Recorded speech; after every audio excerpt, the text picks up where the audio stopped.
Bonjour à tous et bienvenue pour un nouvel épisode des prospects avec la team The Trick Play. Et oui, le nouvel épisode qui arrive. Et aujourd'hui, on va parler des offensive tackles. Et là, je vous garantis que là, on va pas y aller de main morte parce que il va y avoir des super prospects à présenter. Et là, il y a des top tackles. Donc Ryan, déjà, bonsoir, comment tu vas? Bah, ça va et toi? Bah, ça va très bien, on est en pleine forme. On va parler des tackles et tu sais que moi j'aime le poste, hein, que ce soit ça, toute la O-line, de toute façon, c'est que du bonbon pour moi. Et Et donc, on moi va donc? pouvoir. Et toi donc, mais je sais pas si tu préfères pas quand même les postes de linebacker. Les linebackers, c'est quand même ton poste que t'aimes aussi. Je sais pas. Franchement, en vrai de vrai, je pense que là où je prends le plus de kiff, c'est les O-line. D'accord. Et les tackles, je pense, honnêtement. Ok, C'est. ok. Je sais pas. Franchement, je pourrais pas te dire, mais je pense que ouais, à Scout, je kiffe faire les tackles en fait. Tiens, j'ai une question qui me vient comme ça, Ryan. Je ne l'ai même pas posée en off. Ryan, quand tu scoutes la O-line, est-ce que tu scoutes tout en All-22? Comment tu fais? Et je sais que vous avez des vidéos et tout. C'est pas toujours évident, mais comment tu Non, fais? malheureusement, non. Alors, quand c'est dispo, quand on réussit à voir les tapes, oui, je préfère parce Mhm. que j'aime mieux avoir un œil sur tout ce qui se passe sur le terrain. Ça te donne toujours plus d'indications. Maintenant, le problème, c'est qu'au niveau collégial, au niveau universitaire, c'est une tannée d'avoir les All 22. C'est un business, hein, la draft, hein. Tout le monde Bien n'a pas sûr. accès justement à ces images-là. La plupart du temps, quand Val ou moi on arrive à les avoir, c'est parce qu'on passe par, sans nous la raconter ou quoi, hein, ça passe par nos réseaux, les gens qu'on connaît à droite, à gauche, les relations qu'on s'est fait au fil des ans, où en fait, un petit peu sous le manteau, on a des Google Sheets, on a des dossiers méga en fait qui se passent sous le Mais bien manteau, sûr, bien sûr, bien sûr. et on réussit à avoir ces petites images-là, mais c'est très compliqué. C'est très très compliqué d'avoir des All Ouais, 22. Et pour le coup, O-line et D-line, ça va encore parce que même avec les images du broadcast Mhm. TV, tu vois généralement 95% des choses importantes à voir. Maintenant, comme tu le sais, hein, les vrais postes très compliqués, c'est souvent receveur, DB, linebacker, parce qu'en fait, quand ça drop en zone et que tu es sur l'image du broadcast, la caméra reste souvent sur le QB. Donc c'est compliqué de voir, il faut passer par les ralentis, tout ça, et même comme ça, on manque beaucoup de choses. Et c'est aussi souvent pour ça que les scootings sont très compliqués à faire sur ces positions-là. Ouais, ouais, ouais. Donc, c'est vrai que c'est pas évident. Et moi, je vous tire quand même un grand coup de chapeau à chaque fois parce que faire ce que vous faites et les heures que vous y passez, que ce soit toi ou Val, c'est quand même monstrueux. C'est un boulot de fou. Et bien évidemment, vous n'êtes pas payé pour le faire. Donc c'est vraiment par la Si passion. seulement, si Non, mais seulement. si seulement. Non, mais ça sera un beau job pour toi, je le sais. Ouais, ouais, Et de si on ouf. peut te donner de la force et te faire aller plus loin, eh ben, je serai hyper heureux pour toi et très content. Et pour toi, Ouval, hein, de toute façon, Merci. ou toute la team TTP. Bien évidemment, on y va parce que je l'ai oublié sur le dernier épisode. On y va avant de présenter les prospects. Petit jingle de présentation. On y va, c'est parti. Et après, on rentre dans les choses sérieuses.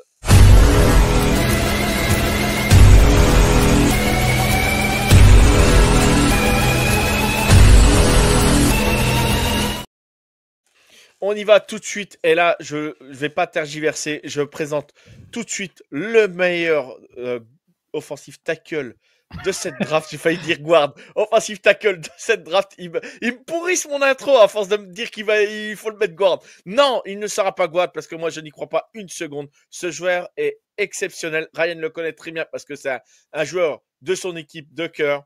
Et on va présenter tout de suite Will Campbell, joueur d'LSU, et il n'y a pas photo. Pour moi, je ne comprendrai jamais que quelqu'un puisse le mettre en tant que guard sans l'avoir essayé en tant qu'offensive tackle. Peut-être qu'on se trompe, peut-être qu'il sera remplacé guard plus tard, mais à 21 ans, 6'6, 323 LBS, le mec, il est titulaire depuis son année freshman. Je suis désolé. Comment, même s'il a des petits bras, comment vous pouvez dire qu'il est guard? Je ne comprendrai jamais qu'on ne lui laisse pas sa chance en tant qu'offensive tackle et que certains le fassent descendre, même en deuxième partie de premier tour. Je ne comprendrai jamais. Et Ryan, parle-nous de Will Campbell. Allez, on pose carrément les termes. C'est le moment. Vas-y. Moi, tu le sais très bien. J'ai pas honte à le dire et je le dis à qui veut l'entendre. Hein. Moi, les termes, c'est que très clairement, en l'absence de Josh Simmons, étant donné que notre ami Josh a fait que 4 matchs cette saison, c'est le clair offensive tackle numéro 1 de cette QV. Tu l'as dit, déjà, il a un gabarit de tackle. On peut me parler de son envergure autant que vous voulez. Au bout d'un moment, pour l'avoir vu pendant 3 ans, pour avoir manqué aucun match de LSU, pour l'avoir vu affronter le gratin de la position de edge rusher, j'ai jamais eu l'impression que ses petits bras étaient un souci.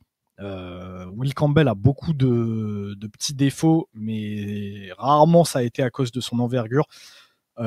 Si vous voulez lui trouver des défauts, déjà parler de sa capacité de leverage, qui selon moi est vraiment pas bonne. Et encore une fois, il y a du travail technique à effectuer là-dessus.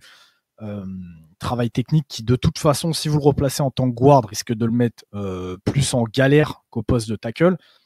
Justement, vous n'allez faire qu'une chose, c'est de mettre en lumière des soucis qui, pour l'instant, n'existent pas, ou en tout cas sont moins importants que si vous allez le replacer en guard. Ce qu'il faut se dire avec Will Campbell, c'est que déjà, vous avez un pass bloqueur qui est pas loin du niveau élite. Pour ceux qui me connaissent, vous savez très bien que c'est un terme que j'utilise vraiment avec parcimonie parce que pour moi, il signifie quelque chose. Je trouve que les termes de élite, talent générationnel, c'est tellement utilisé aujourd'hui que ça en perd tout son sens. Et donc vraiment, moi, j'essaye de les utiliser très peu pour justement que ça ait de l'importance quand je les utilise. Et vraiment, pour le coup, Will Campbell, en termes de pass-block, on n'est pas loin du niveau élite parce que justement, il y a des petits niveaux, il y a des petits soucis techniques à régler. Et comme je vous dis, c'est pas ça qui doit l'empêcher en fait d'être placé ou en tout cas d'être essayé au poste de tackle. Comme l'a dit Joe, on parle d'un joueur extrêmement expérimenté malgré 21 ans. Le mec a 3 années de titulaire dans l'une des conférences les plus relevées du college football au poste de tackle gauche qui est le poste le plus important, je pense, dans une attaque après celui de quarterback. On lui a toujours fait confiance pour protéger le côté aveugle de nos QB et il nous a jamais déçus en fait le mec. Donc pourquoi vous cherchez à créer des problèmes? Testez-le là où en fait le mec est le meilleur et à mon sens là où il est le meilleur c'est au poste d'offensive tackle. Une chose que j'avais dit en conclusion de l'article d'ailleurs et que je vais répéter parce que pour moi c'est extrêmement important. À un moment donné, les oppositions que vous avez eues, surtout à ce poste-là, qui est très important parce que justement, un match peut se faire sur cette opposition entre un edge rusher et un offensive tackle en NFL. Le meilleur CV en fait pour Will Campbell, c'est de vous donner la liste des gars qu'il a pu affronter dans sa carrière. Et justement, je vous l'avais mis en conclusion et je vais la répéter maintenant. On parle donc de Will Anderson, qui est un joueur qui a été drafté dans le top 3, qui a fait 18 sacs en 2 saisons NFL. On a Dallas Turner qui a été drafté lui aussi au premier tour la saison dernière et qui a fait 22,5 sacs en college football. On a Princely Umanmielen qui est vu comme l'un des spécialistes pass rushers cette année, qui a fait 25 sacs en carrière universitaire. On a Dylan Stewart qui est un futur first rounder d'ici 2 ans et qui là pour sa saison freshman a quand même fait 6,5 sacs. On a Byron Young qui a été drafté par les Rams au 3e tour et qui sort de 16,5 sacs en 2 saisons NFL. On a Jared Verse qui a été draft 1er tour et qui a terminé rookie défensif de l'année. Layatu Latu qui a été draft lui aussi au 1er tour et qui a fait 24 sacs en college football. Nick Scurton qui est lui aussi annoncé au 1er tour cette année et qui a fait 17 sacs en college football. Michael Williams qui a annoncé lui aussi au 1er tour cette année qui sort de 14 sacs en college football. Ou encore à chaque entraînement, BJ Ojulari, qui a été drafté au 2e tour et qui a fait 17 sacs en college football, ou encore Bradyn Swinson cette année, qui est annoncé lui aussi au 2e jour cette année et qui sort de 13,5 sacs en college football. Je pense que le CV est plutôt pas mal. Comme je vous l'ai dit, cette liste elle est incomplète, hein, il reste encore quelques noms que j'ai gardés pour moi. Mais vous voulez me faire croire qu'avec ce genre d'opposition, Will Campbell, qui au final, dans sa carrière, n'a autorisé que 4 sacs en 1500 passing yards, il faut se rendre compte quand même, 4 sacs en 1500 passing yards, en 1500 passing snaps, désolé, ce mec-là n'est pas fait pour jouer en NFL à ce poste-là. Donc en fait, il y a un moment où Désolé, mais il y a deux poids, deux mesures. Tous les noms que je vous ai cités, c'est des noms qui, pardonnez mon français, font bander les gens.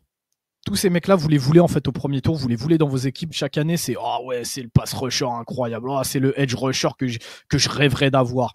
Et c'est des mecs qui sortent premier tour, premier tour, premier tour, qui ont été performants en college football, qui ont été performants en NFL. On parle de mecs rookie défensifs de l'année, on parle de mecs qui en 2 saisons sont à plus de 15 sacs en NFL. Ces mecs-là, en fait, Will Campbell, il les a attrapés, il les a foutus dans sa poche pendant 3 ans. Et là, vous me dites que c'est plus possible parce que, en fait, après une mesure, on se rend compte qu'il a des bras trop courts. J'ai du mal à le croire. J'ai vraiment du mal à le croire. Et pour les gens qui me connaissent, vous savez que les mesures, j'y prête vraiment attention. Et que quand un prospect ne me convient pas au poste de tackle à cause de certaines mesures, je vous le dis. Je pense à des mecs comme Peter Skoronski, où je vous l'avais annoncé. Graham Barton, je vous l'avais annoncé. Kingsley Suamataya, je vous l'avais annoncé. On avait Jamari Salier à l'époque, qui jouait tackle à Georgia, je vous l'avais annoncé aussi. Donc en fait, au bout d'un moment, c'est pas seulement moi et mon amour pour LSU qui parle. Je vous le dis, quand je fais ce taf-là, je le fais très sérieusement. J'essaye de le faire vraiment du plus sérieusement possible et en me détachant au niveau des émotions le plus possible. Un truc tout con, c'est que Will Campbell, c'est clairement pas un des tackles offensifs que j'ai scouté qui m'a le plus plu. J'ai des mecs qui m'ont vraiment plus plu que Will Campbell depuis que je fais ce taf-là pour TTP. Mais au bout d'un moment, il faut arrêter aussi le foutage de gueule. Donc l'équipe qui va le récupérer, et là je vois que ça le laisse tomber, ça le laisse tomber. Si demain une équipe comme les Niners réussit à le récupérer, juste les gars, faudra pas chialer, il faudra pas parler de super team ou je sais pas quoi. Au bout d'un moment, faut arrêter de trop penser à certaines choses. Là, c'était vraiment juste pour parler de son potentiel en tant que pass bloqueur. Mais si vous regardez en tant que run block, même chose. Encore une fois, dans l'une des conférences les plus physiques du college football, Will Campbell, il a été capable de malaxer des gens. Et tout ça, alors que justement, il a des petits soucis techniques qui pourraient faire que son niveau pourrait vraiment s'améliorer. Donc, c'est-à-dire qu'on est loin d'avoir encore atteint tout le potentiel de Will Campbell. Et c'est un joueur de 21 ans, les mecs. Donc, il y a encore le temps de bosser avec lui. Même si vous n'êtes pas rassuré sur le fait de le faire jouer à gauche, j'aurais aucun problème si vous le glissez à droite et que vous le testez, parce que justement, au lycée, Will Campbell, de base, était un tackle droit. Et par la force des choses, il s'est retrouvé à devoir jouer à gauche à LSU parce que on était en galère et que donc on lui a donné sa chance à gauche. Le fait est qu'il n'a jamais lâché le volant, il n'a jamais lâché le steak. Donc au bout d'un moment, moi je vous dis, j'ai mon avis sur Will Campbell. Je vous dis pas que le mec, ça sera un home run forcément en NFL. On en a vu des mecs qui étaient excellents en college football et qui se sont plantés. La seule chose que je dis, c'est que pour moi, c'est absolument pas un guard et que si vous l'essayez en guard, vous risquez d'être déçu parce que justement, il a des soucis qui, à mon sens, seront plus importants au poste de guard et qui nécessiteront plus de travail pour être effacés au poste de guard qu'au poste de tackle. Les termes sont posés. Voilà, messieurs. Non, mais tout simplement, moi j'ai mis talentueux parce que il est talentueux. Ryan, je vais pas répéter ce qu'a dit Ryan, je vais pas paraphraser ce qu'il a dit exactement. 1500 snaps, le mec, 4 sacs autorisés, 1500 snaps. Le mec a protégé, donc Nussmeier, il a protégé Jaden Daniels pendant 2 ans. Le mec, il a protégé Jaden Daniels. Vous avez vu Jaden Daniels ce qu'il a fait, la progression qu'il a eu à LSU.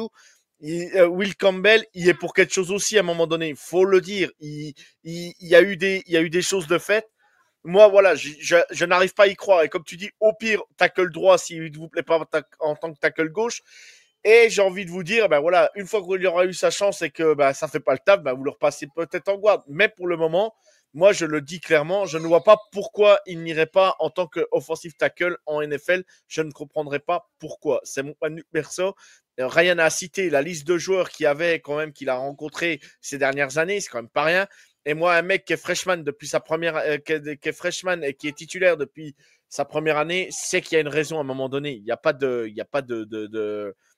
secret. Et le mec, voilà. Et une nouvelle fois, il a que 21 ans. On peut travailler avec lui. On peut aller loin avec Will Campbell. On va passer, je pense qu'on était complet, c'est pas la peine non plus de faire 2 heures sur Will Campbell. Tout d'abord, j'ai oublié de le faire avant l'épisode, mais on va le refaire tout de suite. La petite promo pour TTP et bien sûr le site The Trick Play. J'ai pas mis bien évidemment, la bonne, hop, petit bug. On y va. Voilà, je remets la bonne image. toujours TTP, vous pouvez suivre les fiches draft de 2024, 2023. Vous pouvez refaire un retour des joueurs qui vous ont plu ou qui vous ont déçu pour voir ce qu'avait dit Ryan et puis Val. C'est pas toujours une science exacte, hein. Bien sûr, ça arrive, on n'a pas toujours raison, on peut se tromper, on peut dire des choses. Et du coup, voilà, mais ça permet d'analyser, de faire un coup le point et de voir ce que sont devenus les prospects. Ryan, on enchaîne, on va partir du côté de West Virginia et on va parler de Wyatt Milum, je sais pas comment on peut le dire. Moi, personnellement, je reste sur Milum, mais... Milum, ouais. Voilà, Milum. On y va. Bah écoute, Wyatt Milum, au final, il se retrouve un petit peu dans le même cas que Will Campbell, aussi à cause de ses mesures, même si lui, pour le coup, il a des bras qui sont vraiment petits, et que du coup, je pense que les gars en NFL, les coachs et les GM le voient vraiment comme un guard. D'ailleurs, ça a commencé à le faire tourner à cette position au Senior Bowl et même au poste de centre. Et pourtant, j'ai le même souci qu'avec Campbell, même si je peux le comprendre un petit peu plus, parce que là, pour le coup, lui, il a vraiment des bras courts. Mais c'est un peu le même souci, c'est-à-dire que moi, j'ai vu chez Wyatt Milum un joueur extrêmement dominateur, un joueur qui a le bon état d'esprit. Il a vraiment ce côté que j'aime particulièrement chez les O-line, tu vois, qu'on dit souvent de nasty, tu vois, il est méchant, il est agressif, mais pas en tombant dans le surplus, un petit peu comme un Trevor Penning, pour le coup. Ce que j'adore avec Milum, c'est que vraiment, il va chercher à dominer son adversaire, il va chercher à lui faire mal, il va chercher, s'il faut, même à l'humilier, mais une fois que le coup de sifflet est donné, c'est terminé. Le mec qui retourne dans son huddle, en fait, c'est pendant le jeu, mon gars. Et pendant le jeu, ce genre d'attitude, moi, là, je la cherche et je la value énormément sur les tranchées, aussi bien du côté défensif qu'en attaque. Donc, extrêmement dominateur. En termes de passe-bloc, c'est au tiers, c'est même un petit peu plus qu'au tiers. Je pense qu'il y a vraiment du potentiel, mais il faudra travailler sur sa technique. Par contre, en termes de run block, j'ai rien à dire. C'est le mec qui cherche que à malaxer des gens et il le faisait très très bien. Il a une très bonne mobilité. Il a le gabarit en fait pour jouer tackle. 6'6", 317 pounds. Il peut jouer dans la plupart des systèmes offensifs sans trop de soucis. Donc moi, honnêtement, je serais un petit peu sur le même avis que tu avais avec Will Campbell de teste-le en tackle droit, parce que je pense qu'en tackle gauche, lui, pour le coup, il me fait un petit peu flipper, tu vois. Teste-le en tackle droit. Si vraiment il ne te donne pas satisfaction, à partir de ce moment-là, essaye de le glisser guard. Là, le souci que j'ai, c'est que très rapidement, en fait, dans le processus, il a été replacé guard. Et le problème, c'est que le mec, en fait, sort de plusieurs saisons au poste de tackle et il est à chier en guard. Ou en tout cas, sur ce que moi j'en ai vu, il y a énormément de travail à faire sur son footwork et sur sa technique pour qu'il puisse être un guard aller solide au point d'avoir du temps de jeu en année 1. J'ai très peur en fait que ce changement de position lui fasse extrêmement mal sur sa première année, et on le sait en fait en NFL ça va très vite. Le joueur a déjà 23 ans, il va sur ses 24. S'il fait une année de merde, il aura peut-être l'année prochaine pour se développer. Il sera déjà à 25 ans. S'il donne pas complète satisfaction, il se fera directement remplacer. Il n'y a pas le temps en NFL. Donc en fait, ça me gêne un petit peu. Maintenant, j'attends de voir parce qu'il a des vraies qualités, il a la mentalité que j'aime bien. Je pense qu'il pourra réussir, mais il y a beaucoup, beaucoup, beaucoup de travail. Et du coup, je l'aurais bien testé moi en position de tackle, en tackle droit, parce que justement sur les images, j'ai pas ressenti qu'il avait plus de mal que ça à contenir des gars qui avaient des gros gabarits aussi. Maintenant, voilà, contrairement à Will Campbell, son CV en termes de pass rusher est un petit peu moins reluisant. Il joue dans une conférence où là, pour le coup, il n'y a pas autant de gabarits similaires à la NFL. Donc, à voir ce que les équipes vont en faire. Le problème, c'est que, comme je te dis, vu que ça arrivait assez tôt dans son draft process, il a déjà commencé à perdre pas mal de valeur. Et pendant un moment, on avait Wyatt Milum en fin de premier, début deuxième. Là, on commence à le voir descendre beaucoup plus en fin de deuxième, début troisième. Et honnêtement, moi, le joueur me plaît en tant que tackle, en tant que guard. Je ne l'ai pas évalué comme ça. Et j'ai aucune idée de moi-même où j'irai le chercher si c'est pour le faire jouer guard. J'ai pas d'idée de valeur à te donner sur lui en tant que guard, tu vois. En tant que tackle, moi personnellement, même maintenant, après avoir vu ses mesures de bras, Si j'ai besoin d'un tackle droit, franchement, ça me dérangerait pas d'aller le chercher en fin de premier ou au deuxième tour. Moi, c'est un joueur qui m'a vraiment plu sur ce que j'ai vu. Maintenant, ouais, il y a du travail à faire. Et comme je le dis souvent, j'ai pas la science infuse. Il y avait un prospect il y a quelques années qui était un peu dans le même délire, qui sortait de BYU, qui s'appelait Freeland, qui a fini aux Colts. Le mec, c'est devenu une blague parce que apparemment, il est vraiment nul à chier. Et pourtant, moi, il faisait partie des tackles que je préférais à développer lors de cette cuvée-là. Donc, je peux complètement me planter et ça pourrait être le cas sur Milam. Visiblement, là, tout le monde le voit maintenant comme un guard.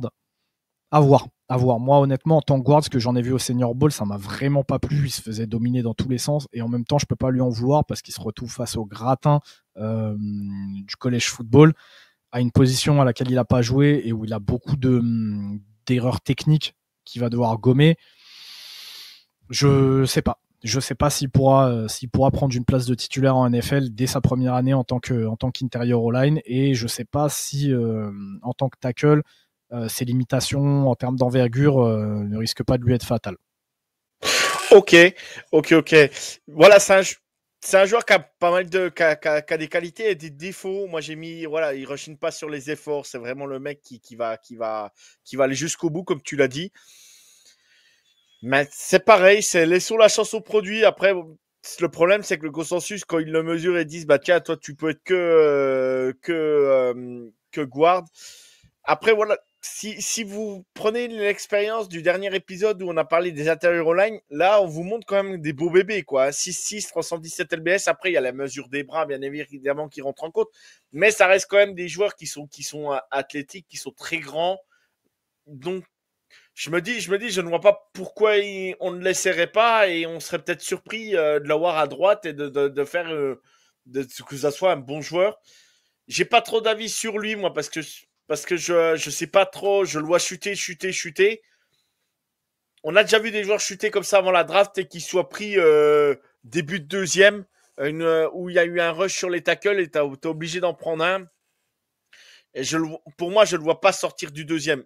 Fin de premier, j'ai du mal à y croire maintenant, mais début de deuxième tour, milieu de deuxième, je pense qu'il passe pas le deuxième tour parce qu'il a trop à porter et je pense qu'il peut même dès les premières semaines bencher un tackle très très moyen dans une franchise.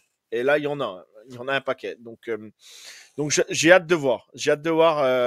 Wyatt, voir ce qu'il va donner. Et en plus, West Virginia, ils sortent quand même.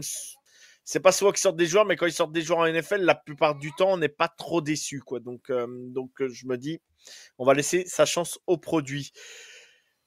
Eh ben c'est très bien. On va enchaîner, Ryan. On va parler d'un autre joueur et on va parler. Je vais pas prendre lui tout de suite. Allez, on va prendre un mec qui fait vraiment débat. Désolé, il y a mon petit derrière, mais c'est pas grave. Ça fera de l'animation dans l'épisode.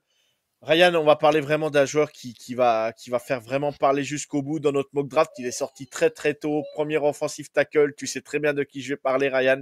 Et on y va. On va parler d'Armand Membou, le joueur de Missouri qui monte et qui n'arrête pas de monter. Bientôt, il va finir dans le top 5 de la draft. On ne sait pas pourquoi, mais il sera là. Polyvalent, c'est ce qu'on peut dire d'Armand Membou. Il est capable de jouer partout. Mais un joueur qui est capable de jouer partout ou pas, on verra bien. Il a d'énormes qualités là-dessus. Je vais pas le dire le contraire. Je vais pas balancer à Armand Membou, dire que non, c'est une pipe ou c'est pas du tout le but.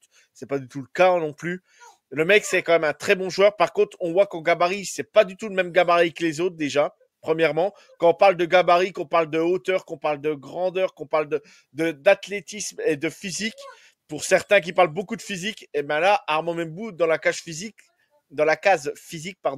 c'est loin d'être à la hauteur d'un Will Campbell ou même d'un Milom.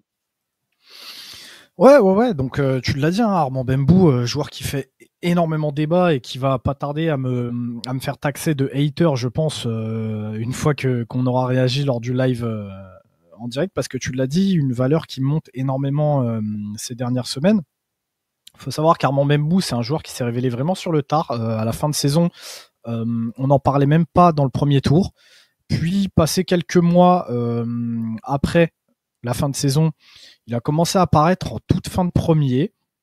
Puis, il est monté top 20, top 15, top 10. Et puis là, il a fait un combine où il a montré en fait ses capacités de mobilité. Les gens ont vu son âge. Et aujourd'hui, on parle de lui, top 10 lock, voire même parfois tackle 1 de la draft. Et alors là, moi, effectivement, tu l'as dit, Joe, mais moi, il faut m'expliquer. D'un côté, on m'explique que Will Campbell peut pas jouer tackle et doit se décaler au poste de guard parce que le mec joue trop haut, le mec a des petits bras. Armand Membou, il est plus petit. Il fait quasiment le même poids. Il joue lui aussi avec des soucis de leverage qui parfois sont assez criants. Et en termes de taille de bras, c'est quasiment la même chose. Donc, on est sur un joueur qui a pas la même envergure peut-être, mais qui a des bras tout aussi petits, qui est plus petit, qui a certes des capacités de mobilité intéressantes, mais c'est le cas aussi pour Campbell.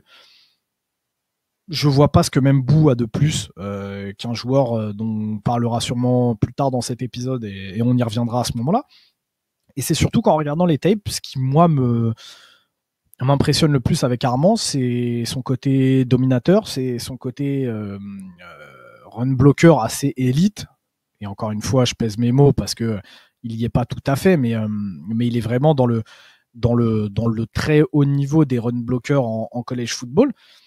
Et finalement, quand moi je regarde Armand, je me dis, bah écoute, moi, là où il me ferait le plus kiffer, en fait, ce mec-là, c'est plutôt en tant que guard. Et très souvent, quand j'en parle, je le compare avec ce que Ikem Ekwonu me montrait en fait en college football, où en fait tu lances une tape de même bout, comme c'était le cas à l'époque pour Ekwonu, et je me dis, ouais, en tackle, ouais, ok. Mais ce mec-là, il est fait pour jouer guard, en fait.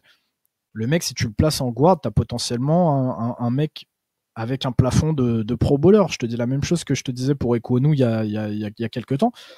Le mec, si tu le mets au poste de guard, t'as potentiellement un pro bowler.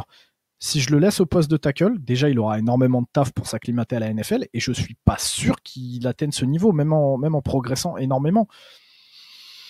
Donc ça me fait marrer un petit peu ce deux poids deux mesures où en fait Armand Membou est limite un top 5 aujourd'hui, top 8 lock. Parfois même il sort en tant que tackle numéro 1 alors qu'il est plus petit que Campbell, qu'il a des bras tout aussi petits que Campbell et qu'il a montré des moins bonnes choses que Campbell au poste, et qu'aujourd'hui on cherche à faire tomber des mecs comme Campbell ou Kelvin Banks derrière Membou pour des broutilles en fait.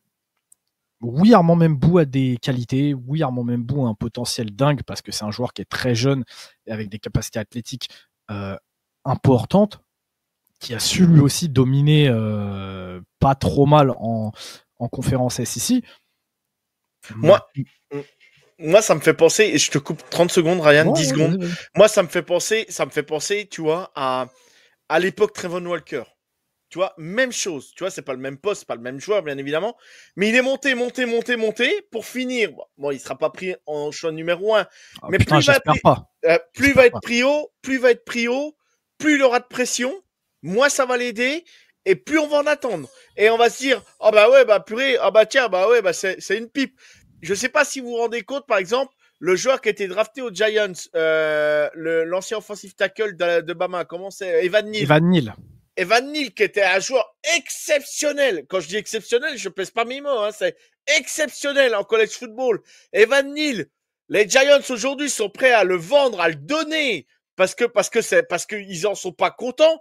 Moi, je serais même prêt, en tant que fan de Kansas City, à aller chercher Evan Neal, de lui donner une chance à Kansas City, voir s'il serait aussi nul. Mais parce que je me dis, c'est pas possible que le joueur est devenu une pipe. Evan Neal était un crack, était un joueur talentueux, était un joueur exceptionnel. Il n'a pas réussi. Même Bouss, il tombe je dis pas que les Giants, c'est une mauvaise franchise, c'est pas ce que je veux dire. Mais tombe pas au bon endroit, au bon moment. Et ben, Armand Membou, ça peut faire pchit, je veux dire. Et Armand Membou, on n'a rien contre lui, c'est pas du tout, moi j'aime le joueur, hein, clairement. Hein. En plus, Mizou, c'est une fac que j'apprécie en conférence sec.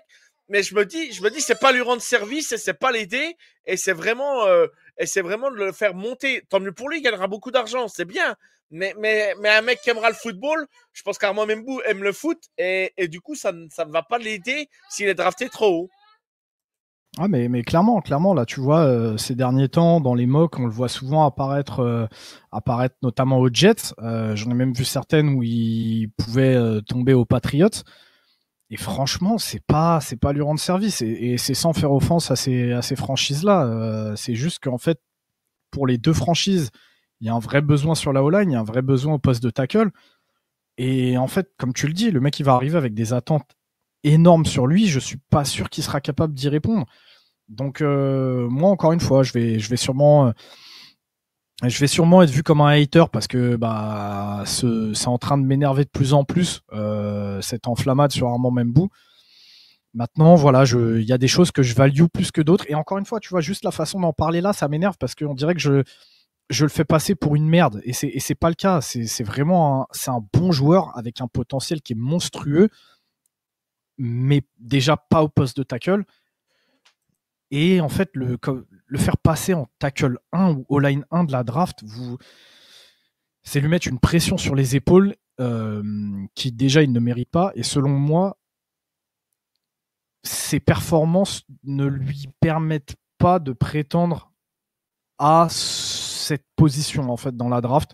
Donc moi je suis vraiment pas d'accord. Je suis vraiment pas d'accord avec ça et je continuerai de me battre. C'est pas la première année.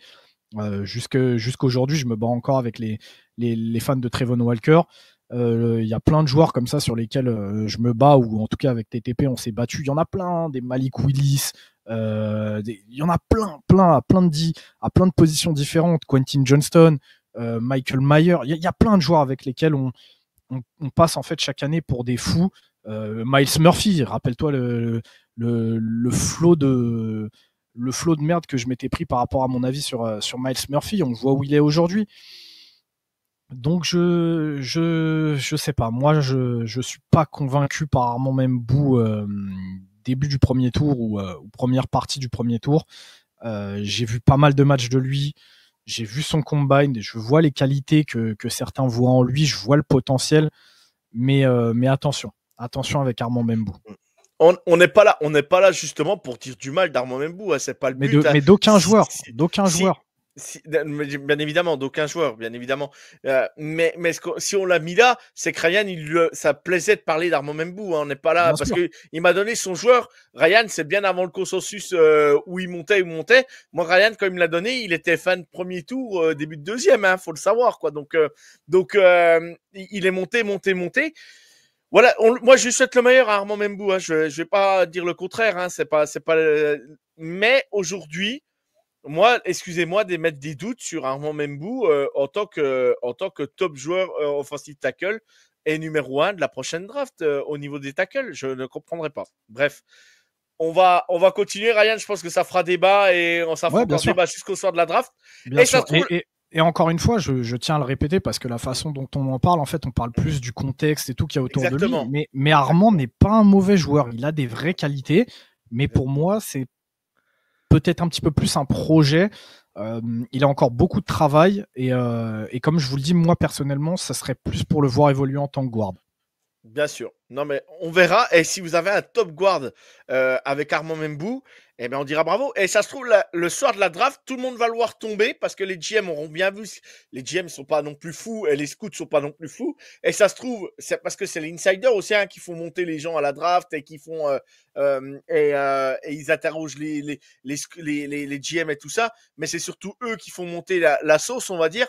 Et voilà, te rappelle-toi, Malik Willis s'était envoyé juste la veille de la draft dans les premiers choix de la draft 3, et après il a chuté. Et peut-être qu'Armand Membou va peut-être chuter en deuxième partie de premier tour.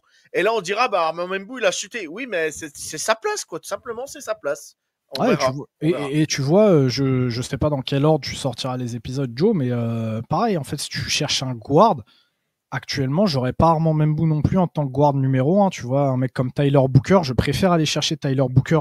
On est d'accord. Il aura le même âge, plus grand et beaucoup plus dominateur et a déjà prouvé en fait sur ce poste-là.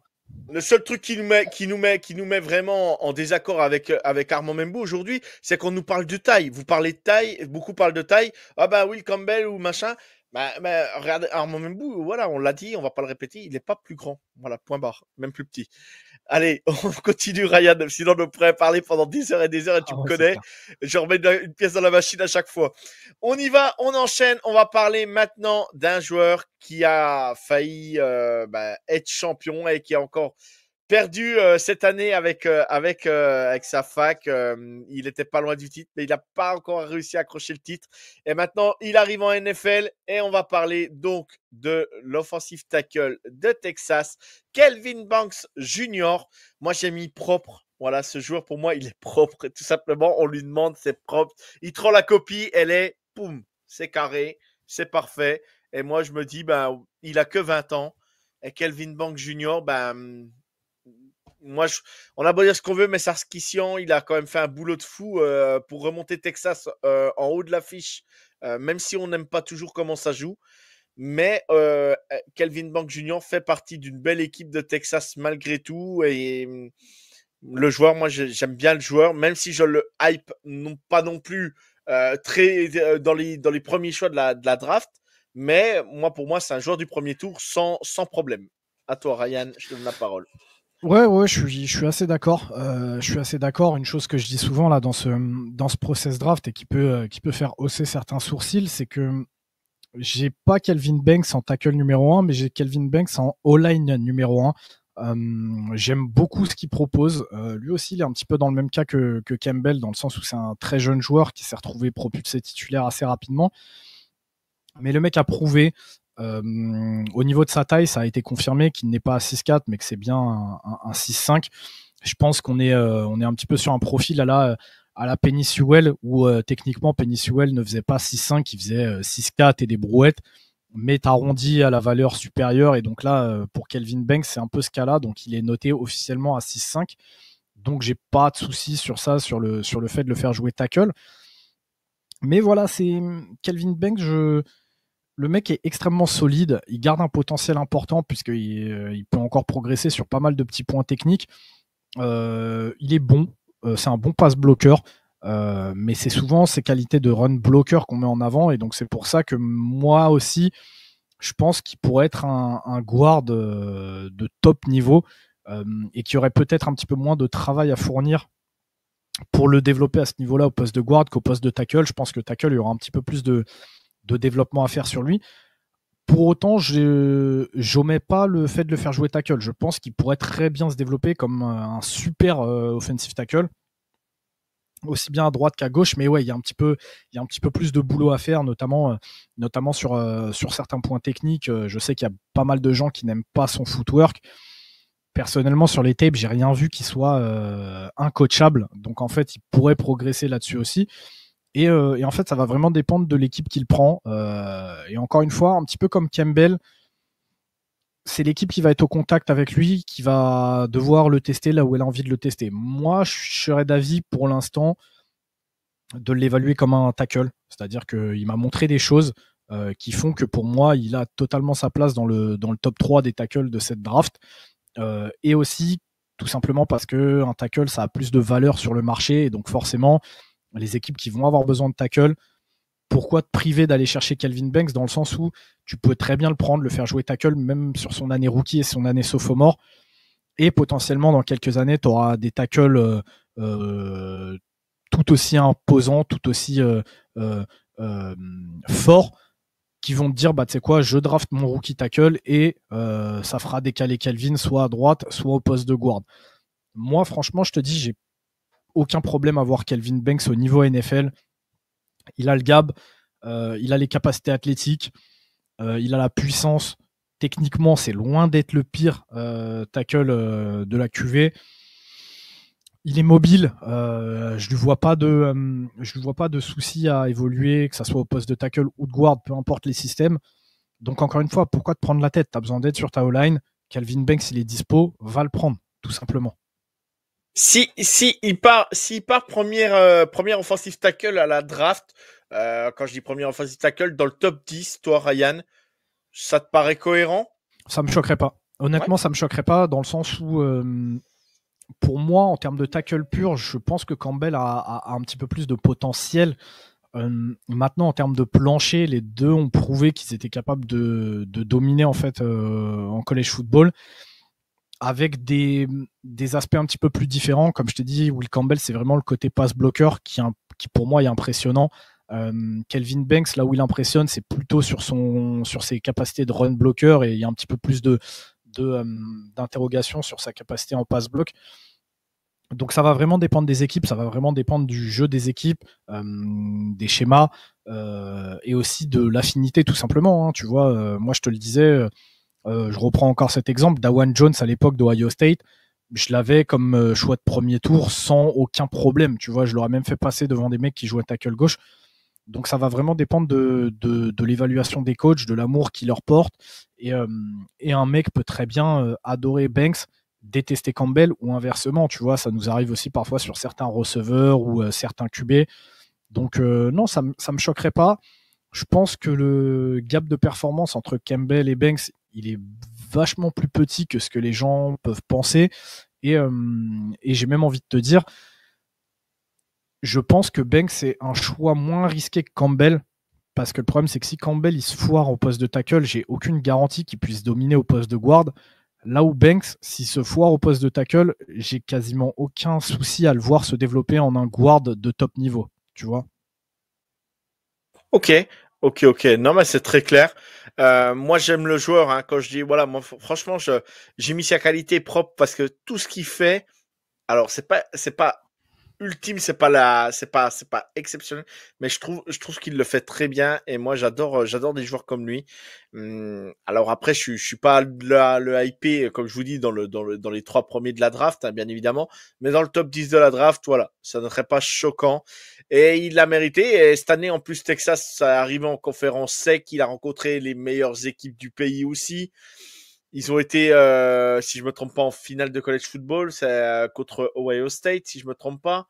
C'était eux en finale cette année. Donc voilà, c'est un joueur qui a joué à Texas et qui a prouvé sa valeur. Donc on verra ce que donne Calvin Banks Jr.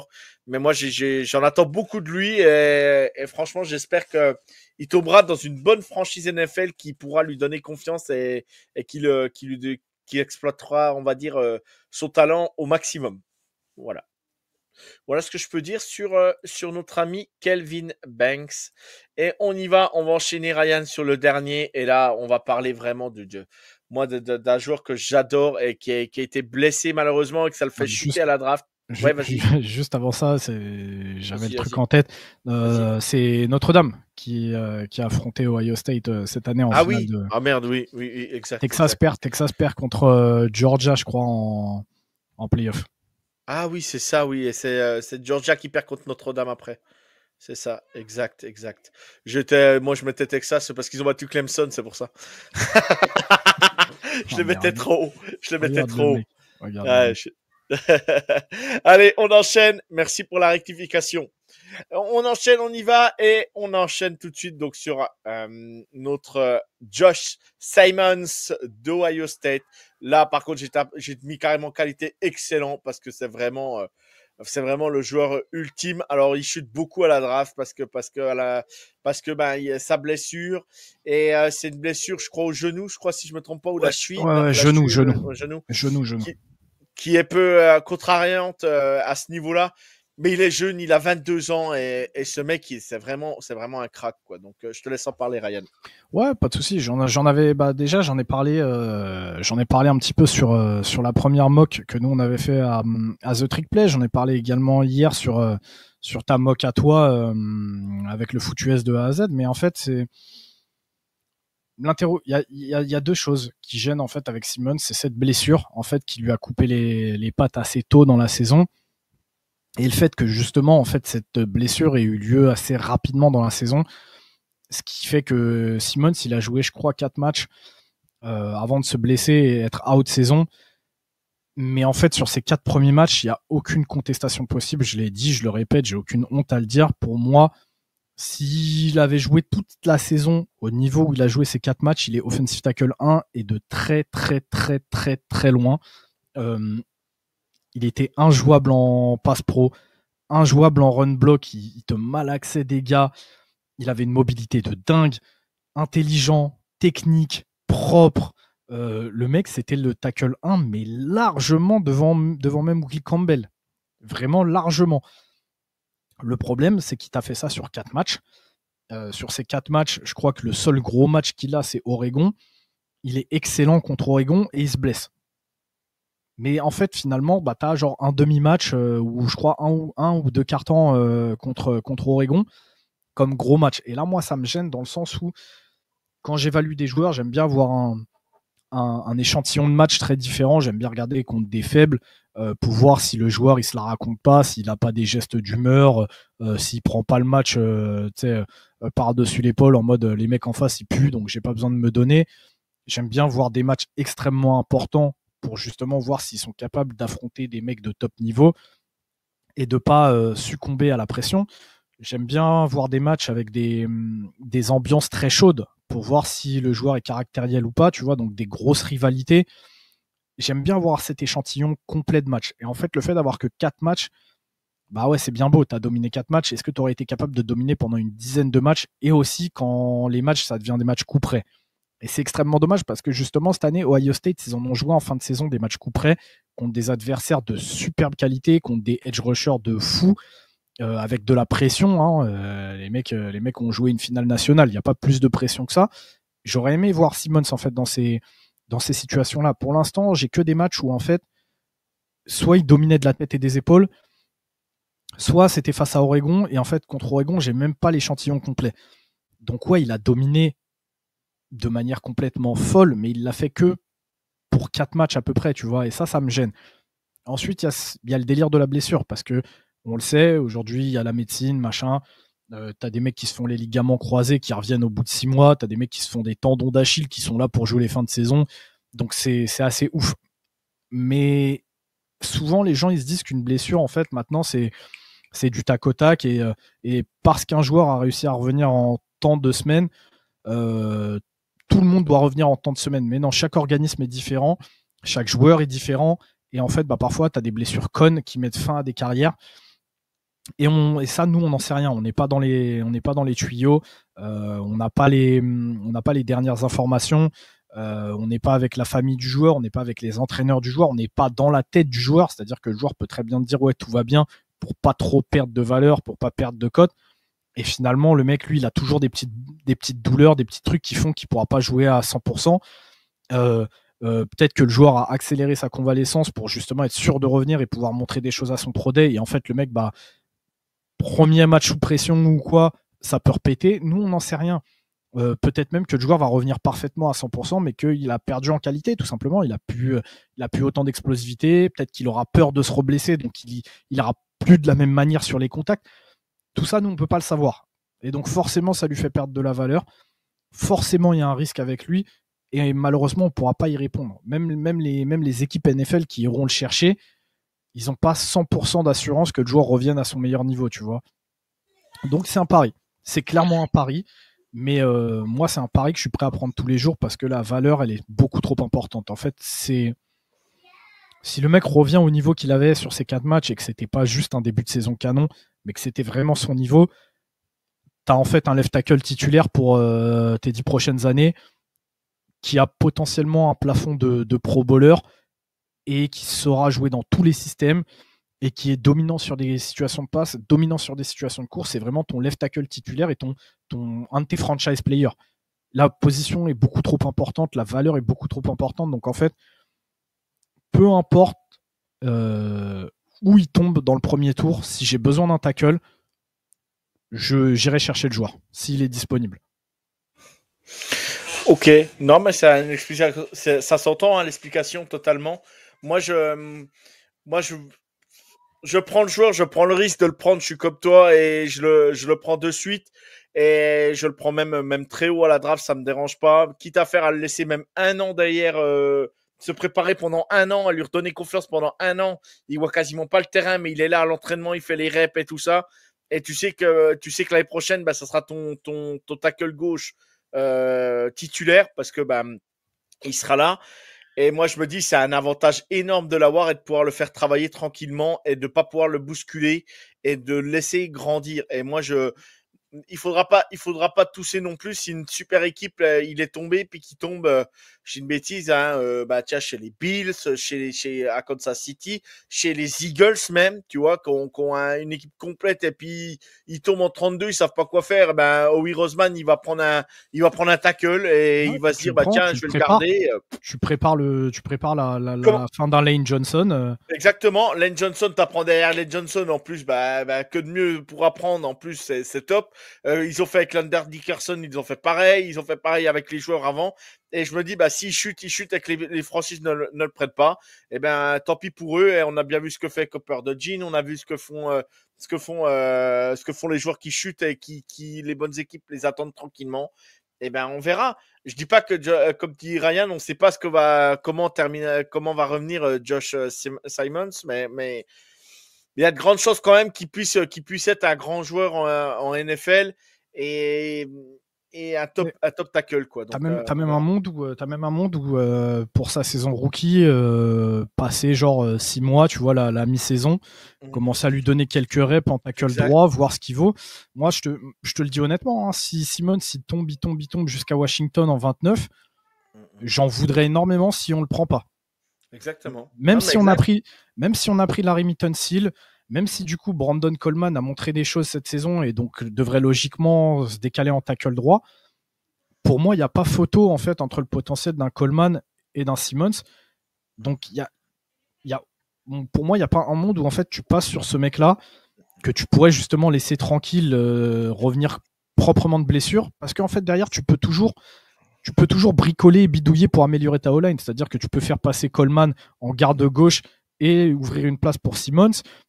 Tu peux, je te dis une connerie, prendre Cosmi, le faire passer à gauche, foutre Coleman en garde droit et En placer sachant que Simmons. Cosmi revient d'une grave blessure aussi, donc ça va pas être simple aussi. Donc, Moi, franchement, il y a beaucoup d'équipes, même passé le top 15, qui exact. auraient, qui auraient énormément de valeur à aller chercher un Josh Ouais. Simmons Ils et à, peuvent, et à faire le pari.